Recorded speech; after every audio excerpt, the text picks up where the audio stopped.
Good morning and good afternoon, everyone. I'm Jamie Parrott, Vice President and Chief Operating Officer of MedResults Network, and I want to welcome you all and thank you all for being here today for our MedResults Network 2017 Educational Webinar Series.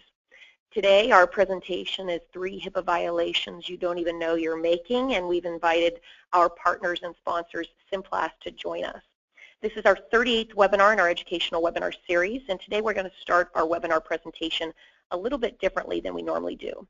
Of course, we want to give you some updates on what's been happening in the network since the beginning of the year, but before we dive into that and get to today's presentation, I'd like to take a minute or two to do a recap of what MedResults Network looks like today.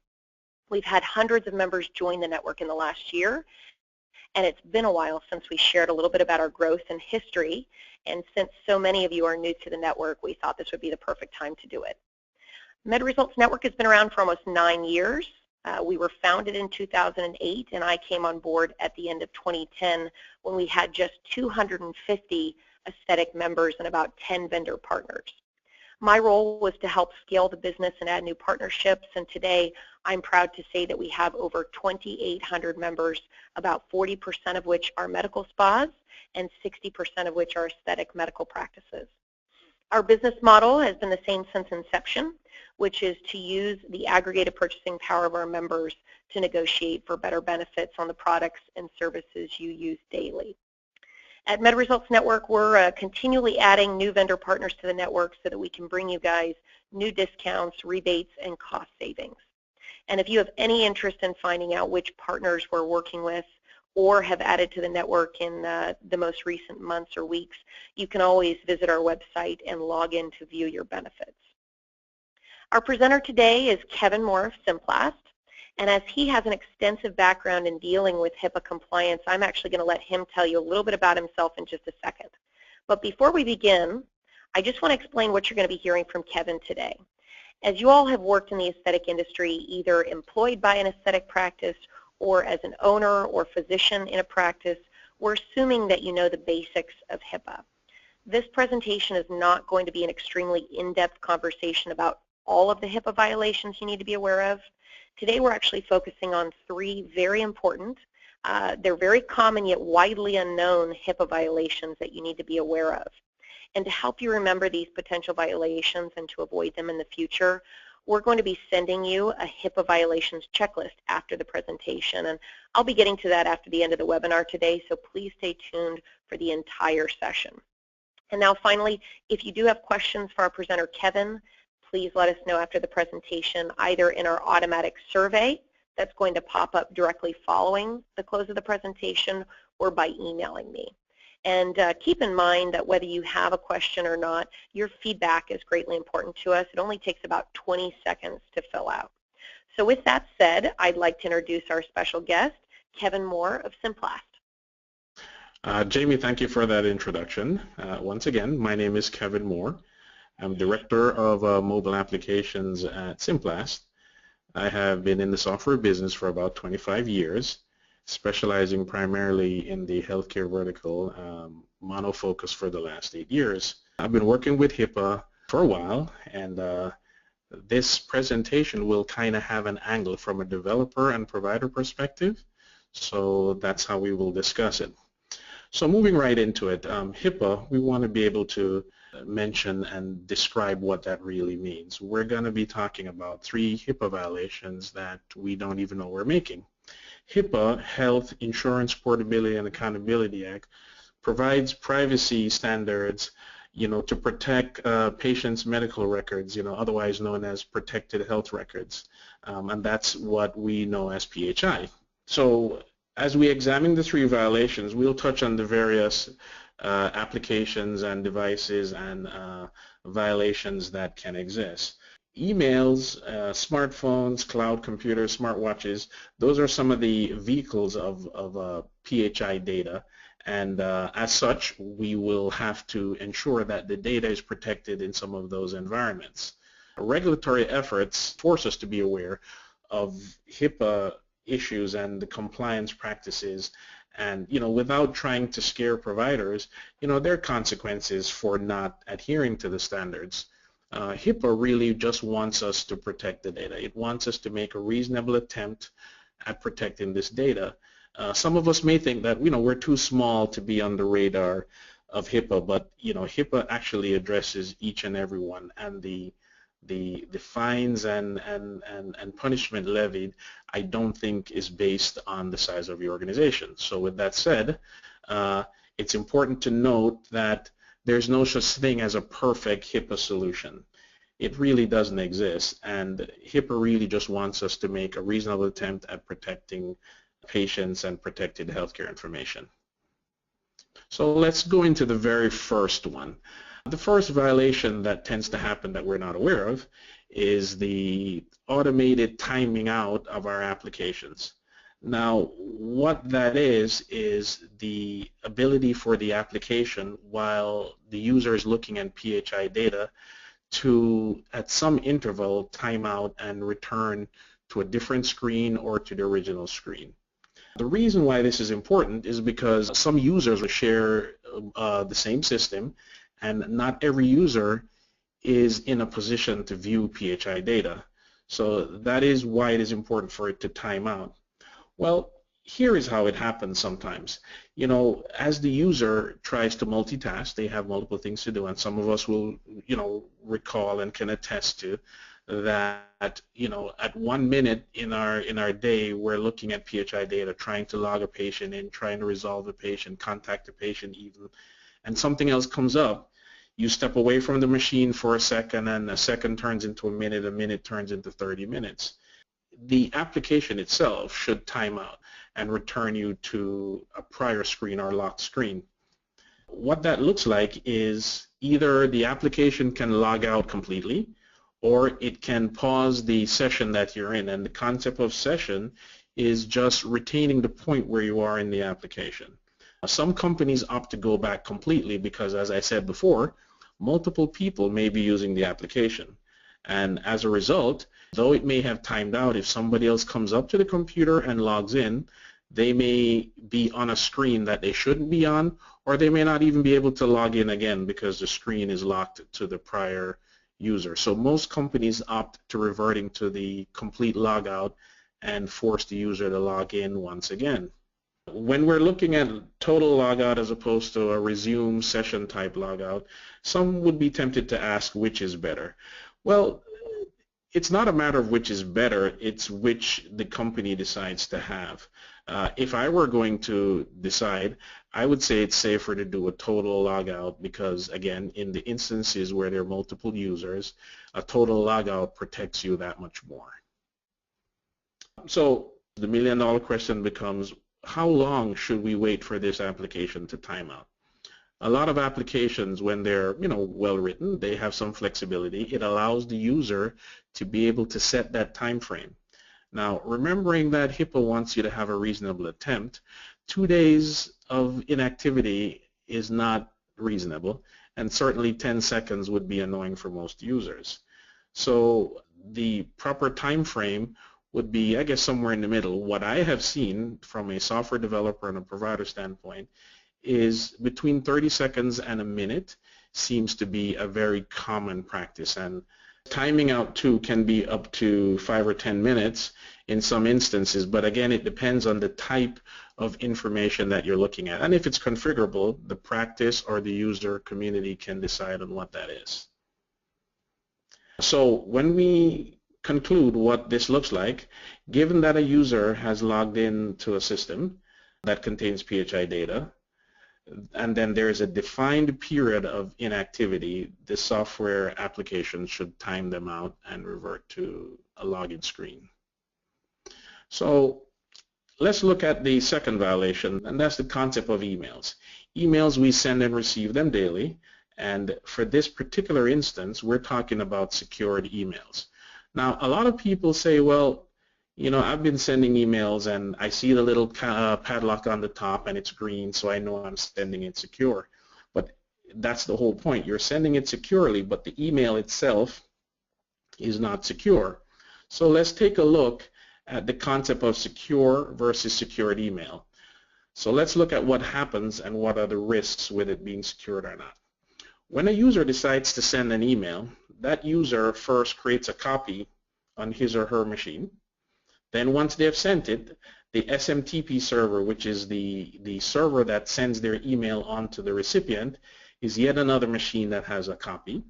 The recipient's email server then gets a third copy before it decides to send it to the recipient. The recipient may have accessed it from an iPhone or from a desktop, and then that's a fourth and potentially fifth copy of this particular email. What happens in this case is that if the email is not secured, then the administrators of these systems, whether it's the owner of the device or the desktop or someone else, can actually potentially have access to the email, just going about their normal business of administering these machines, especially the email servers and the recipient server. So it's important to compare unsecured versus secured email. An unsecured email is where you send an email to an individual, and when they open it, they can see the email immediately. And this has nothing to do with whether they have username passwords on their machine. A secured email, on the other hand, is when the user opens the email, they are challenged with a link, a button, or some other interface to log into yet another system to see the contents of that email. Like the very first issue that we had about timing out, emails in a secured environment should also eventually time out if left unattended. So wrapping that up, we're looking at, given that email with PHI data is sent, when the patient opens it, then the recipient should be challenged to log into another system to view this email. That is then considered a secured form of email. The third one is one that we're all subject to, and most often we don't even realize it. This one is a little sneaky, and that is the concept of syncing to the cloud. Now, what this violation involves is PHI data on a person's computer, mobile device, or any particular platform being synchronized with a cloud system that is not PHI or HIPAA compliant. The types of files that we're talking about are audio, video, image, text, or any kind of document file. Now, how this happens is most of us are conditioned by our cell phone manufacturers and cell phone operators and operating system providers to say that they're going to back up our data for us so that we don't lose it. All those precious images of the kids and everything that we have, it wants to back our data up. Unfortunately, a lot of these systems are not HIPAA compliant. The cloud infrastructure folks, their concept of backing up drives their business model where they want to be able to report analytics on the information that you're backing up. That doesn't mean they're necessarily looking at each item individually, but they're reporting on it. And by definition, protecting health information is the ability to ensure that no other person or system can identify a patient by information presented in a document, image, or otherwise. Now, if the cloud infrastructure has copies of your images, they could be accessed by the cloud company's administrators or someone else in some kind of a security breach on that end. So, it would be important for us to ensure that our data is either not backed up to the cloud or the files are protected. And it's very, very hard to do that, and I'll explain why. So there's one example I wanted to mention, and that's regarding cameras. We did mention that cell phones and computers can automatically back up, but then some of you will say, well, I'm using an SLR camera, it doesn't have access to the cloud, etc. But more often than not, you connect that camera to your computer with the objective to move the images into a patient file. At that point, the synchronization process from that camera automatically also triggers an upload to the cloud. And that also gets by us, and we're not aware that that is happening. Mobile devices are not the only ones that suffer from this particular syncing without our knowledge concept. Desktop devices also experience this, and the Windows operating system as well will sync to Google Cloud if that's what you have. It will sync to Microsoft Cloud if that's what you have. And of course, Apple's operating system will definitely sync to iCloud as well. So these items are definitely being synced with or without your knowledge. Now, you would be tempted to say, well, all I have to do is turn it off, and you will be successful. It's fairly simple to turn syncing off, and it will be effective. However, the carriers, the phone, the operating system, they continuously try to find ways to turn it back on. And that may sound like a conspiracy, but here's how it actually happens. You'll get a notification that there's this other awesome feature in your operating system that if you use it, you will get some other benefit from. And somewhere buried in the fine print is the idea that they're going to turn syncing back on because it's required for that feature to work. So just when you thought you had the syncing thing figured out, it got re-enabled because you opted in for another particular feature. Here is a list of some of the popular cloud systems out there, and this is by no means a comprehensive list of cloud companies, but it's the more common ones. If you're an iPhone user, then automatically you have access to the iCloud. If you're an Android user, then you have access to the Google Cloud. Dropbox is one of the more popular ones that people actually use because it allows you to send large files between two locations, from a mobile to a desktop and vice versa. Unfortunately, iCloud is definitely not HIPAA compliant, and they have no plans to in the near future to do that. Neither is Dropbox. Google, however, has the concept of HIPAA compliant if you purchase their G Suite. That is a very conscious effort, and most users have not done that. With that said, if the user on a mobile device has PHI data on it, when that data is synced to a HIPAA compliant cloud, then the data is considered HIPAA secure. So syncing with the cloud then, when it's compliant, it would look like this. Given that a user of a mobile device or computer has PHI data on it, that data is synchronized to a HIPAA compliant cloud, then the data synchronized would be considered HIPAA secure. Now, let's look at some solutions, for each of these violations that we have had.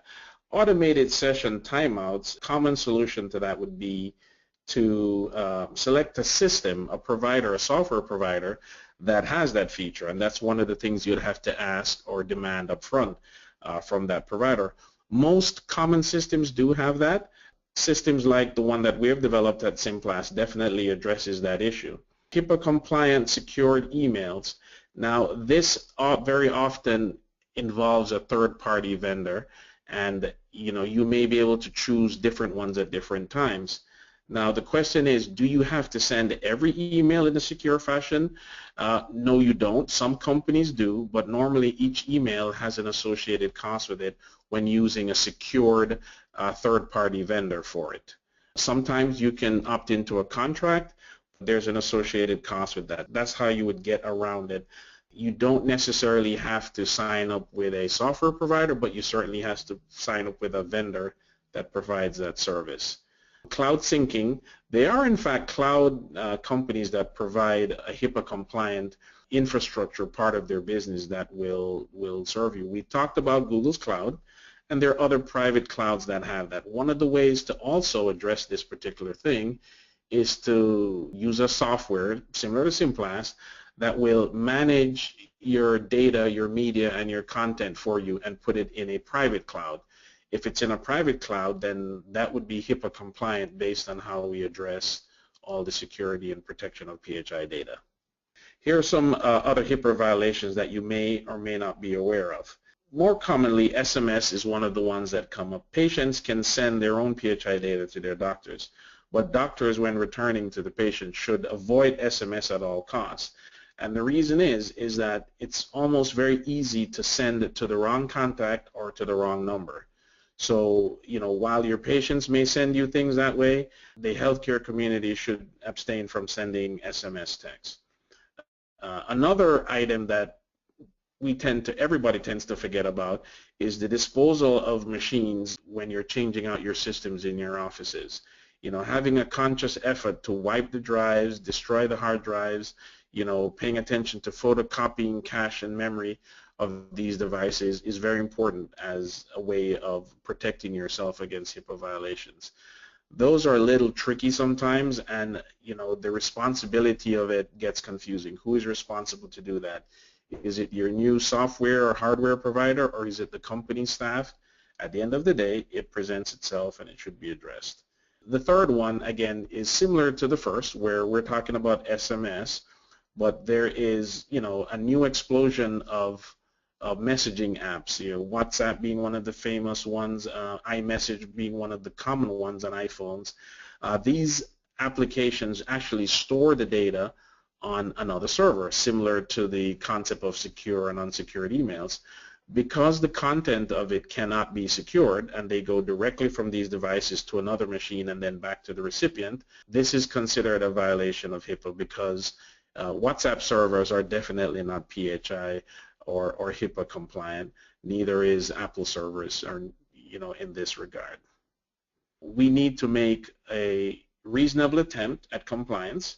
HIPAA is not necessarily out to get us, and that's basically what they want us to do. There's no such thing as a foolproof, ironclad, secure HIPAA system. If there's somebody telling you that, I would take a second look. And ensure that your company and your staff, your individuals, all have an awareness of HIPAA, a compliancy, a checklist to go by, and try to use the technology to your advantage. We will be sending out a free PDF checklist to help with you to analyze exactly what items you may or may not be, in violation of. And if you're able to check them all, then that's pretty good. But the vigilance of compliance never stops. So with every changing technology, with every changing system, as you add more data to your system, you should always be looking at it. With that said, thank you for listening, and I'll turn this back over to Jamie. Kevin, thank you so much for joining us today and for that presentation.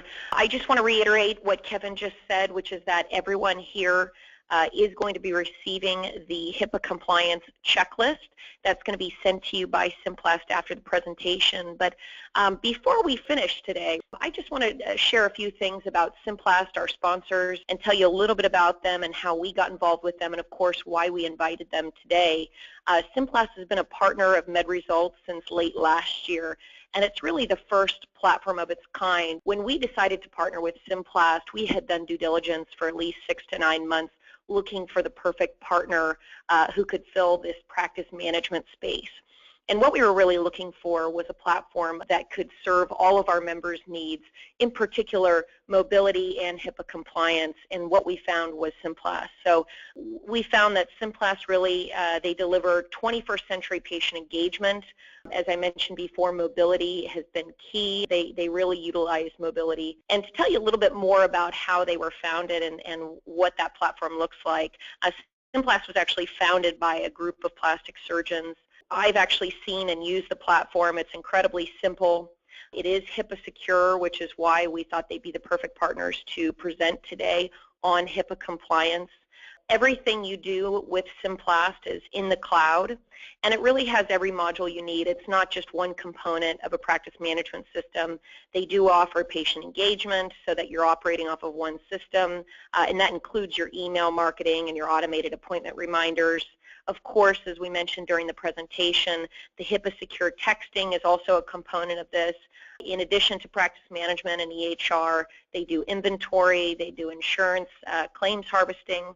So really the list goes on in terms of the features that this system offers, which is why we decided to move forward with a partnership with them. And at the end of the day, this type of mobility and security allows our providers, you guys, to have the freedom to engage with your patients the way that you want to. You can see how Symplast it not only revolutionizes your practice, but it really does so in a way that allows you to stay HIPAA compliant, of course, the key to this presentation today, and that's so important in this ever-changing digital age. And one thing I want to stress to you guys is the importance of the HIPAA compliance when you're sharing videos, images, documents, and secure text. And Symplast allows you to do this in an encrypted, secure environment.